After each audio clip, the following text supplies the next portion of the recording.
ನಮಸ್ತೆ ನನ್ನ ಎಲ್ಲ ರೈತ ಬಾಂಧವರೇ, ನಾನು ನಿಮ್ಮ ಕಾರ್ತಿಕ್ ಚಿತ್ರದುರ್ಗ. ಮೊದಲನೇದಾಗಿ ನನ್ನ ಚಾನಲ್ ಯಾರ್ಯಾರು ನೋಡ್ತಾ ಇದ್ದೀರೋ ದಯವಿಟ್ಟು ಎಲ್ಲ ಸಬ್ಸ್ಕ್ರೈಬ್ ಮಾಡ್ಕೊಂಡು ನೋಡಿ ಅಂತ ಹೇಳ್ತಾ ಬನ್ನಿ. ನಾನಿವತ್ತು ಹೂವಿನ ಕೃಷಿ ಬಗ್ಗೆ ಮಾಹಿತಿಯನ್ನು ಕೊಡ್ತಾ ಇದ್ದೀನಿ. ನೀವು ಗಮನಿಸ್ತಾ ಇರ್ತಕ್ಕಂಥದ್ದು ಸೆಂಟ್ ಎಲ್ಲೋ ಹೂವಿನ ತೋಟ ಆಗಿರುತ್ತದೆ ಸ್ನೇಹಿತರೆ. ಹೂವಿನ ಕೃಷಿ ಅಂತಕ್ಕಂಥದ್ದು ಒಂದು ಅದ್ಭುತವಾದ ಕೃಷಿಯಾಗಿದೆ. ಇವತ್ತಿನ ದಿನಗಳಲ್ಲಿ ತುಂಬ ರೈತರು ತುಂಬ ಲಾಭದಾಯಕವಾದ ಕೃಷಿ ಅಂತ ತುಂಬ ಅವಲಂಬಿತರಾಗಿದ್ದಾರೆ ಸ್ನೇಹಿತರೆ.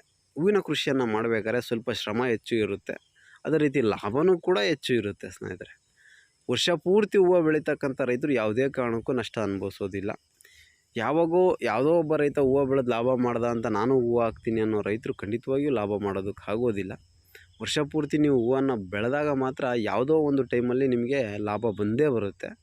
ಆಗ ನೀವು ವರ್ಷ ಪೂರ್ತಿ ಕೊನೆಗೆ ಲೆಕ್ಕ ಹಾಕಿದರೆ ಖಂಡಿತವಾಗಿ ಲಾಭದಲ್ಲಿ ಇರ್ತೀರ ಸ್ನೇಹಿತರೆ. ಕಳೆದ ದಿನಗಳಲ್ಲಿ 100ರಿಂದ 200 ರೂಪಾಯಿ ಮಾರೋವರೆಗೂ ಆಯಿತು. ಆದರೆ ಇವತ್ತು ತುಂಬ ಹೂವು ಬೆಲೆ ಇಳಿಕೆ ಆಗಿದೆ. ಕಾರಣ ಪೂರೈಕೆ ಪ್ರಮಾಣ ಹೆಚ್ಚು ಆಗಿದೆ. ಹಬ್ಬ ಹರಿದಿನಗಳು ಮುಗಿದಿದೆ. ಮುಂದಿನ ಹಬ್ಬಗಳು ಬರೋವರೆಗೂ ಬೆಲೆ ಇದೇ ರೀತಿ ನಡೀತಾ ಇರುತ್ತೆ.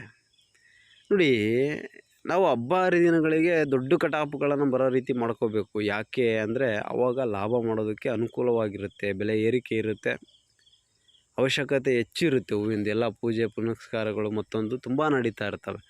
ಈಗ ಮುಂದೆ ಬರ್ತಕ್ಕಂಥ ಹಬ್ಬ ಯಾವುದಪ್ಪ ಅಂದರೆ ದಸರಾ ಆಗಿರುತ್ತೆ. ನಾಡ ಹಬ್ಬ ದಸರಾ ಆಗಿರುತ್ತೆ ಸ್ನೇಹಿತರೆ. ಈ ದಸರಾ ಹಬ್ಬಕ್ಕೆ ನೀವು ಏನು ಗಮನಿಸ್ತಾ ಇದ್ದೀರೋ ಈ ರೀತಿ ಮೊಗ್ಗಿನ ತುಂಬ ಕೂಡಿರ್ತಕ್ಕಂಥ ಹೂವಿನ ತೋಟವನ್ನು ತಾವುಗಳು ಯಾವ ರೀತಿ ಆರೈಕೆಯನ್ನು ಮಾಡಿದರೆ ನಿಮಗೆ ಕ್ವಾಂಟಿಟಿ ಹೂವು ಬರುತ್ತೆ ಅನ್ನೋದು ಮುಖ್ಯವಾಗಿ ತಿಳ್ಕೊಬೇಕಾಗಿರುತ್ತೆ ಸ್ನೇಹಿತರೆ.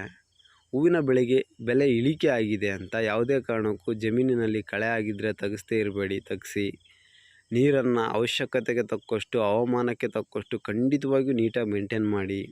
ಅದಲ್ಲದೆ ಹೂವನ್ನು 6ರಿಂದ 7 ದಿನಕ್ಕೆ ನೀಟಾಗಿ ಕಟಾಪ್ ಮಾಡಿ.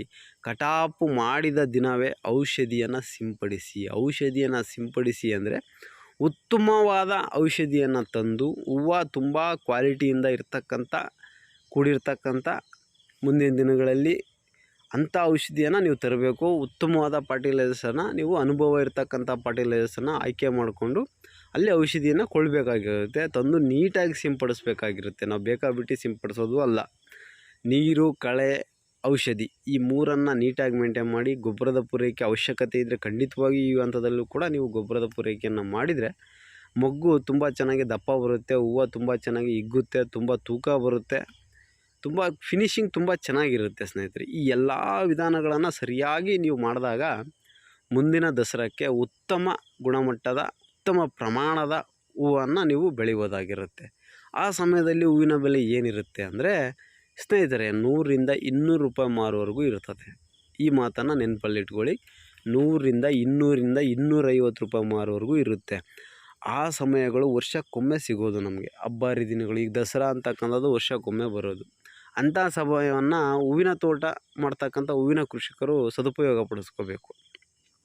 ಟೈಮಿಗೆ ಹೂವು ಕಟಾಪ್ ಮಾಡಿಕೊಂಡು ಹೂವು ಕ್ವಾಂಟಿಟಿಯಿಂದ ಮೇಂಟೈನ್ ಮಾಡಿ ಅಂಥ ಸಮಯಕ್ಕೆ ದೊಡ್ಡ ಕಟಾಪುಗಳನ್ನು ಬಿಟ್ಕೊಂಡು ಅಂಥ ಸಮಯದಲ್ಲಿ ಹೆಚ್ಚು ಹೂವನ್ನು ಕಟಾಪು ಮಾಡಿ, ಹೆಚ್ಚು ಮಾರ್ಕೆಟಿಂಗ್ ಮಾಡಿ, ಹೆಚ್ಚು ಲಾಭ ಮಾಡೋದಕ್ಕೆ ಅವಕಾಶ ಆಗಿರುತ್ತೆ ಸ್ನೇಹಿತರೆ. ಯಾವುದೇ ಕಾರಣಕ್ಕೂ ರೈತರು ಬೆಳೆ ಇಳಿಕೆ ಆಗಿದೆ ಅಂತ ಮೊಗ್ಗಿನ ತಲೆ ಮೇಲೆ ಇರ್ತಕ್ಕಂಥ ಹೂಗಳನ್ನು ಹಾಳು ಮಾಡ್ಕೊಂಬಿಡಿ. ಮುಂದಿನ ದಿನಗಳಲ್ಲಿ ಉತ್ತಮವಾದ ಲಾಭ ಮಾಡೋದಕ್ಕೆ ಎಲ್ಲ ಸಾಧ್ಯತೆಗಳು ಇದೆ. ದಸರಾಕ್ಕೆ ಹೆಚ್ಚು ಬೆಲೆ ಸಿಗುತ್ತೆ.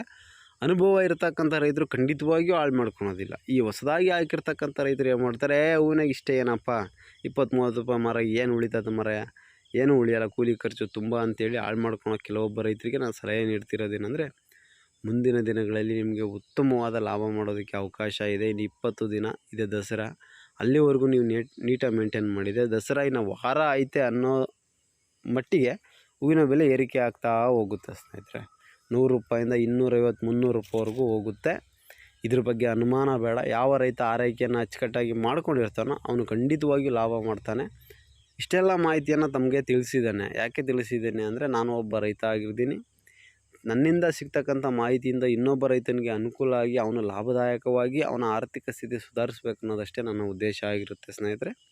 ಯಾವುದೇ ಕಾರಣಕ್ಕೂ ಈ ವಿಡಿಯೋವನ್ನು ಕೆಲವೊಬ್ಬ ಹೂವಿನ ಕೃಷಿಕರಿಗೆ ಶೇರ್ ಮಾಡಿ ಅವ್ರಿಗೂ ಕೂಡ ಅನುಕೂಲ ಆಗಲಿ ಅಂತ ಹೇಳ್ತಾ, ನಾನು ನಿಮ್ಮ ಕಾರ್ತಿಕ್ ಚಿತ್ರದುರ್ಗ. ನನ್ನ ಮಾಹಿತಿ ನಿಮಗೆ ಇಷ್ಟ ಆದರೆ ಖಂಡಿತವಾಗಿಯೂ ನನ್ನ ಚಾನಲನ್ನು ಲೈಕ್ ಮಾಡೋದನ್ನು ಮರಿಬೇಡಿ, ಶೇರ್ ಮಾಡೋದನ್ನು ಮರಿಬೇಡಿ. ನಿಮ್ಮ ಅಭಿಪ್ರಾಯವನ್ನು ಕಮೆಂಟ್ ಮುಖಾಂತರ ತಿಳಿಸಿ ಅಂತ ಹೇಳ್ತಾ ಧನ್ಯವಾದಗಳು ರೈತ ಬಾಂಧವರೇ. ಹರೇ ಕೃಷ್ಣ.